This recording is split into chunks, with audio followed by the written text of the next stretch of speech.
financial results, future plans, and securities. So basically everything about XTB. My name is Przemysław Tykmanowicz. I'd like to invite you to join us for our program Prosto z Parkietu, directly from the trading floor. Our guest is Omar Arnaout, the CEO of XTB. Welcome, sir. Welcome. Well, we now have another quarter. We're meeting, and of course, we'll begin our discussion with the discussion of the results. Let me emphasize this is a live program. At the beginning, we'll start with my questions. If others are going to have questions, they can pose those questions, and we'll talk about those questions at the end of our discussion. So let's begin with the discussion of the financial results. 216.1 million in net profits in Q2. The market was expecting better results, having in mind what was taking place in April, that extensive amount of volatility. When you look at this result, are you satisfied? Of course, I can give a comment about the situation on the market. Let me begin with an operational aspect.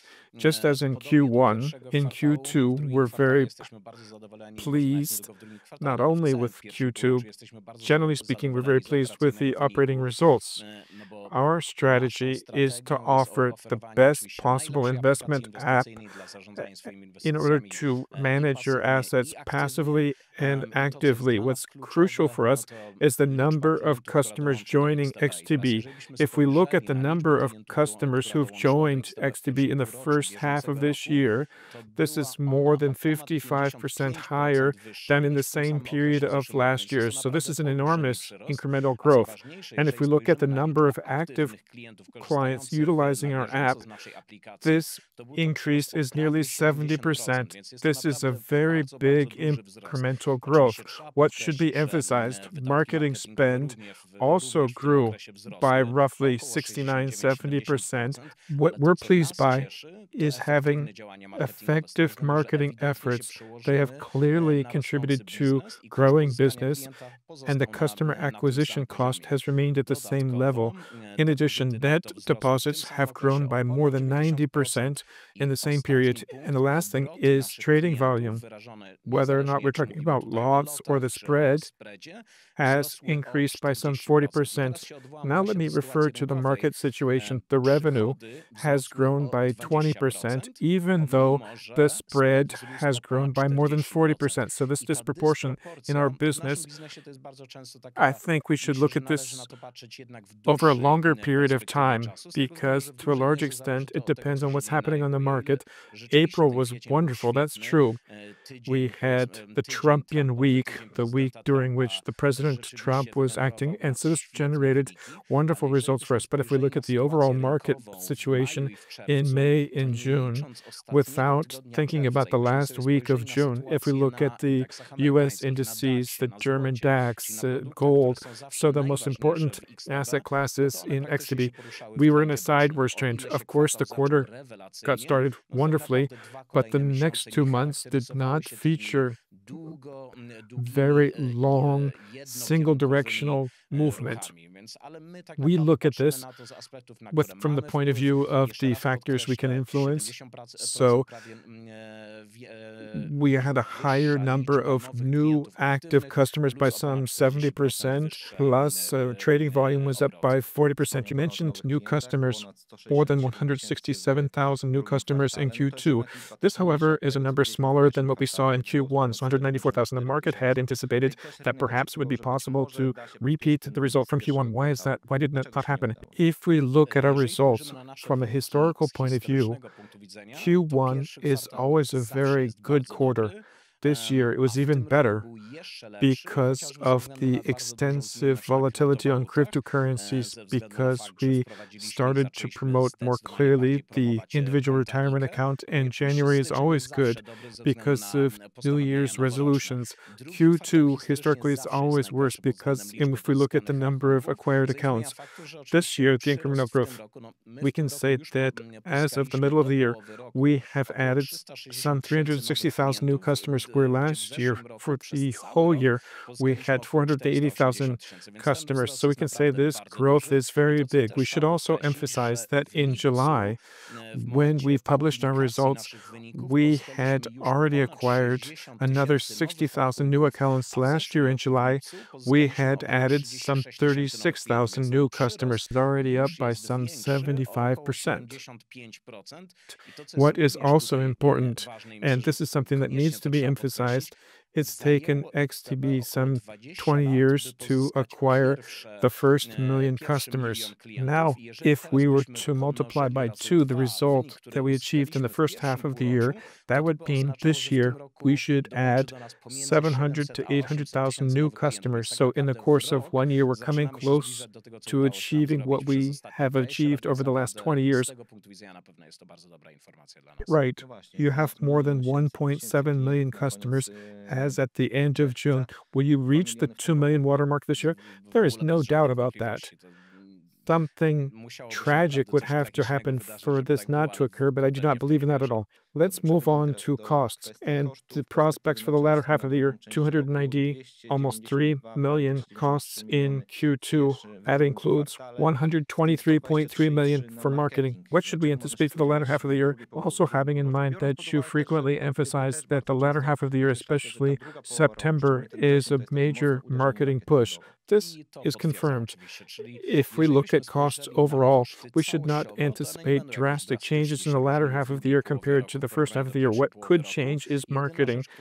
At the very beginning of the year, we mentioned that this year marketing spend would grow by some 80%. In the first half of the year, they grew by 68, 69%. So I believe in the latter half of the year, we're going to be coming closer to that 80% figure. On one hand, it's just the way you said it. We're preparing the biggest campaigns in the year, which will get started in September. And at the same time, we don't do big marketing campaigns in the summer period. This year it's a little bit different. We have a very big campaign in France to promote the Pia product. We're also running a major product campaign or marketing campaign in Chile, where we've achieved a license to offer ETFs. So it will no longer be a typical CFD broker, but will be a multi-asset broker, just as we are in Europe. And we have a certain novelty that the Hungarian market was always quite small, and we didn't really do much marketing efforts there at all. We have come to the conclusion that the time has arrived for us to strengthen our marketing presence.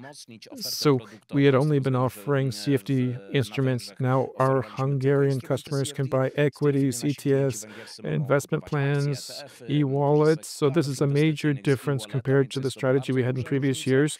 We are also doing a big offline campaign, and this is having an impact on the results. We can certainly say this is the most active vacation period probably in the history of the company. You said the latter half of the year would entail big marketing campaigns. Which will you focus on? In what areas, geographically speaking? Well, it will not diverge from our overall strategy. To simplify things, we want to speak loudly about our overarching objective that we want XTB to be the first choice for people who want to manage their assets actively and passively, and it will be aligned to the markets, the countries where we're present. A different position is held in different countries. In some countries, we're the leader. In some countries, we're not even in the top 5. So in some countries, our strategy will be to strengthen brand awareness, whereas in other markets, we want to build awareness of the offering and not just the brand. What will also differentiate the campaigns that will begin in September from the ones we've had in previous years. And we look at the campaigns we had with Zlatan Ibrahimovic in the most recent 6 months. So many Zlatan in India, this was a product advertisement with functional branding, sort of like reading an entire menu in a restaurant. So it was very product focused. So now the advertisement that we recorded recently will be the opposite of this advertisement. Of course, the product will be included, but branding will be much more emotional. And I think this is going to be one of the finest campaigns we'll administer, but you have to wait until September. Will Zlatan continue to be the face of that campaign? Yes, clearly that's the case. So we have marketing expansion abroad. You said recently when you visited us that you're looking at the French and German markets, the United Kingdom. Are you satisfied with the results, or is the latter half of this year going to be construed in such a way, and you will place emphasis on those countries to promote them? Let me say a little bit differently. Nothing satisfies us. In Poland, we have been onboarding a large number of customers, and we're trying to pump that up. So my response is always going to be the same, that we're never satisfied. When we think about these markets, having in mind that we do not have a strong brand perception, a lot of time will pass until we join the leaders on those markets. So this year, especially if we look at the French market, is one to prepare us to be potentially successful. I don't doubt in that success. Maybe this year, maybe next year, we'll be able to achieve that success. On these markets, like in the German market, we've added more than 100% more customers than last year. In France, we're up to 60, 70% more customers. In England, we're more around 20, 30%. One challenge is linked to marketing efforts. The next challenge is product related. So in the German market, I can say with full certainty that we have a sufficiently good product to fight and compete with everybody. It's a matter of marketing and repetition. In France, where we've now added the PIA account, well, the PIA account is not yet the best account. We don't have the transfer option. Some popular ETFs are missing. We're doing what we can to adapt the product to the local market needs. And I think in the French market, we'll achieve that effect a little bit later than in the German market. We have a lot to still do on the English market, on the UK market. And so all of these things will not be done this year. If we look especially about the French and German markets, well, the results are clearly better than in all of the previous years. When we talk about international things, we can talk about new countries, Brazil, Indonesia. In Indonesia, we have secured the first license to offer equities and ETFs 3 weeks ago. We've launched operations on that market. I would say this is quite calm activity because the marketing activities will begin even today, I think. This will not be an aggressive marketing campaign. The marketing campaign should start to build the awareness of our brand, of our offering. At the same time, it'll enable us to test processes which clearly are different from what we have been accustomed to in Europe. We will apply for a CFD license. I hope we'll secure that at the end of this year, perhaps in Q1 of next year. That doesn't change anything. We continue to focus on that market to a large extent, and the best is yet to come. In terms of Indonesia, does that mean that the marketing spend for that market, if it will be bigger spent next year, not this year? Clearly, yes.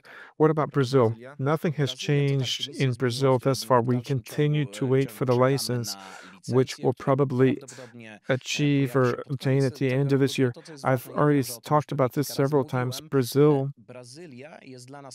is basically as a question mark. We don't know if we want to run operations immediately or if we're going to wait to do that. Our priority at present of course, is Europe, Chile, the United Arab Emirates. A bigger question mark, if we have Indonesia and Brazil. Brazil is a bigger question mark in terms of Indonesia. I can say exactly the same things I said a few years ago when we were talking about the United Arab Emirates. We're going to do everything we can to become the leader in that market, but there's such a major scope or a span that we're managing. Well, this is a place where we can be successful, then we will focus on that area.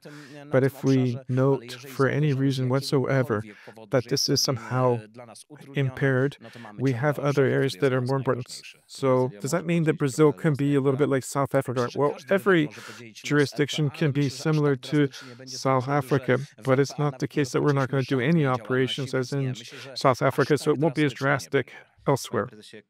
In recent weeks, we're talking about cybersecurity. What has happened? There's a lot of squelch in the media, a lot of noise in terms of what's happened, what transpired, what didn't transpire. Where are you? What actually took place? The biggest problem was hacking onto accounts. The customers did not have 2FA, and this is what's critical. What is worthy of being emphasized? We had the 2FA prepared last year. Some 90% of our customers were not utilizing the 2FA feature, even though we did a major information campaign, notifications, emails, landing pages on that subject. That doesn't change anything, of course. The problem transpired. These are the facts and what's important to us and what we're focusing on right now. First, the budgets for specialists, experts in terms of software. So this is increased by 50%, and we're triggering 2FA whether or not people want or not. We're forcing people to take it. This safety, security is the most important. So it will be implemented for all of our customers in Poland over the next 2 weeks, probably. In addition, the changes that have already transpired, free to secure when making payments from the e-wallet. OTP is also linked at present to 2FA. Moreover, we will utilize various systems to check certain behavior profiles on investment accounts. So if we note, for some reason whatsoever, if we're talking about the site or a pattern of behavior, if some change, some odd change will take place, then we'll block the account. On one hand, I understand the compulsory 2FA might not appeal to certain customers. Blocking the accounts because of behavior profiles might upset people, but this experience has clearly showed us that security on an investment account is something that's absolutely crucial, and this is something we need to focus on. So my thinking is that in Q3, our greatest amount of concentration in the technology department will be linked to security. Do you have any knowledge about the magnitude of the problems that have happened, or is it something that you're just gaining information about? Well, this information is incoming, but we see that these situations are fewer and fewer. That is because we have hardwired 2FA, and in many situations in Poland, this is present. This is still not applicable to all customers. However, the higher the percentage of customers covered by mandatory 2FA, the smaller the probability of situations like this occurring. I don't want to talk about the magnitude because we're still in the midst of doing our research, but we're certain that there are fewer and fewer such situations. The next subject, in recent days, we see that will be fees in e-wallet. What is the source of this idea? Some of the investors are turned off by this idea because that means this product is no longer so sensible for them.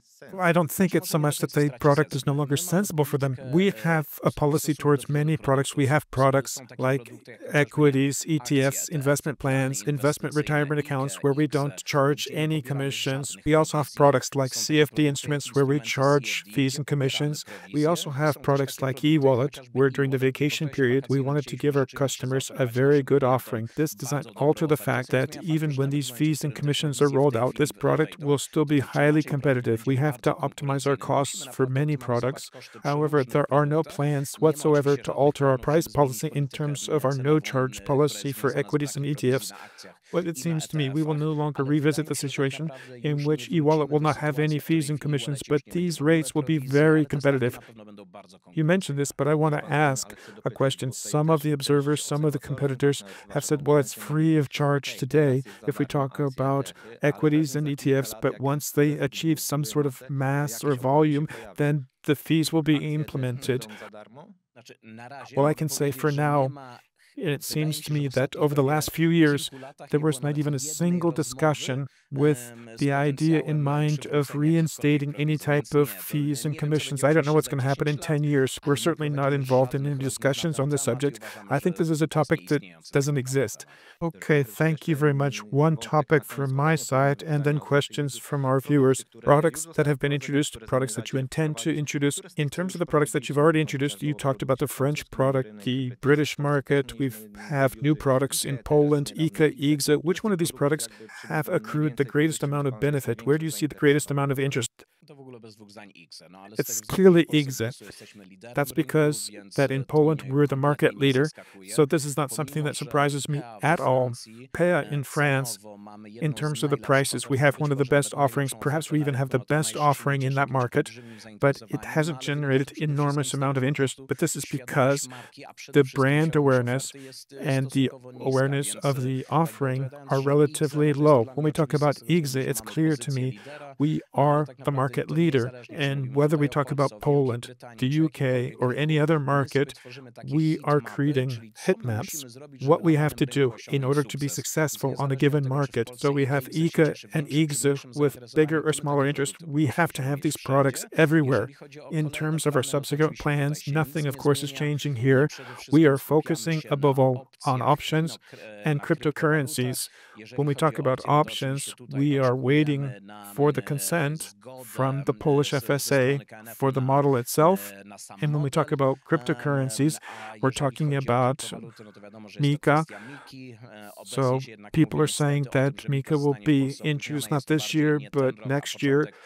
Well, in terms of our technological preparations, this doesn't block us whatsoever because we are running business outside of Europe. What we're going to want to do in terms of testing, we want to test both of these products in other jurisdictions. So once we receive the consent in Poland, then we'll be able to roll that out in Europe. So cryptocurrencies in Poland could be put back in time because we know what's happening with the implementation of Mika. So do you have some sort of an alternative for cryptocurrencies in Poland? Well, we don't have any alternative whatsoever for cryptocurrencies in Poland. On one hand, we're applying for the ability to offer cryptocurrencies in Cyprus, not because we want to offer cryptocurrencies through Cyprus to customers in Poland. Basically, we want to test that product. That's why we want to wait for Mika and then be able to offer that to all customers across Europe. So you might get the permit to offer cryptocurrencies in other countries because some countries have introduced the pertinent regulations, and so they will have cryptocurrencies there and not in Poland. Well, no, that's not going to happen. Let me interject. My response doesn't pertain to non-European countries like the United Arab Emirates, Chile, or the UK. We will address that topic locally. We have several questions from our viewers. Why do we have fees and commissions being reintroduced for e-wallet? We've already talked about that. When will it be possible to move your IKA, IGZA accounts into XTB? If my memory serves me well, I don't know the full backlog in the technology department. I would anticipate that in Q3, our task is to introduce that. So that would mean that at the beginning of Q4, this would be possible. I also have a question about the introduction of cryptocurrencies in Poland, but we already discussed that. The next question, what is your response to the cost of CFD instruments in XTB?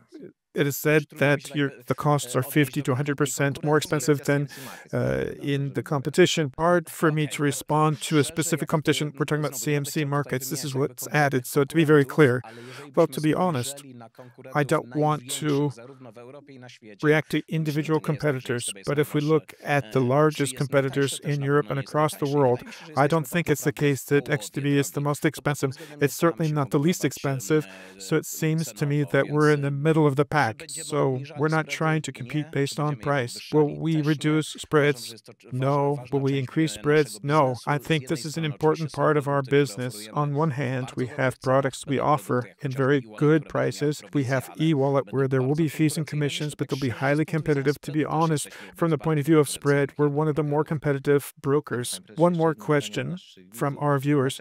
Why don't you want to utilize this situation linked to cybersecurity in order to show yourselves as the best secured broker and offer the UBK key? Right now, I don't want to delve down into the details of all of the work we're conducting. We have a very clearly defined plan all the way through the end of this year, and that means we have a bigger and bigger team involved.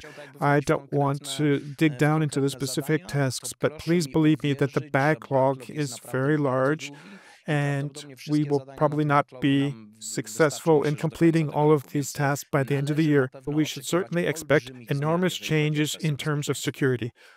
Well, I think that's it in terms of the official portion of our discussion. I had several questions, so a little more unofficial. Can we begin? Of course. Favorite investment products, equity, CFDs, or ETFs? ETFs. Rahamowicz Moreno or Conor McGregor and Tyson Fury?